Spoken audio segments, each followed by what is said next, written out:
கதிராமங்கலம் ஊராட்சியில் பொங்கல் தொகுப்பு வழங்கும் நிகழ்ச்சி நடைபெற்றது.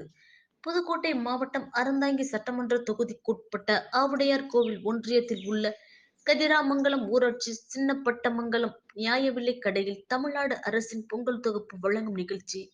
இதில் ஆவுடையார் கோவில் திராவிட முன்னேற்றக் கழக தெற்கு ஒன்றிய செயலாளர் பொன்துரை தலைமையிலும், கதிராமங்கலம் ஊராட்சி மன்ற தலைவர் கண்ணன் முன்னிலையில் குடும்ப அட்டைதாரர்களுக்கு ரொக்கம் ரூ.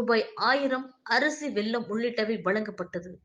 மற்றும் இந்த நிகழ்வில் அந்த நியாய விலைக் கடை உட்பட்ட ஆண்களுக்கும் பெண்களுக்கும் கலந்து கொண்டு பொங்கல் தொகை வாங்கிச் சென்றனர்.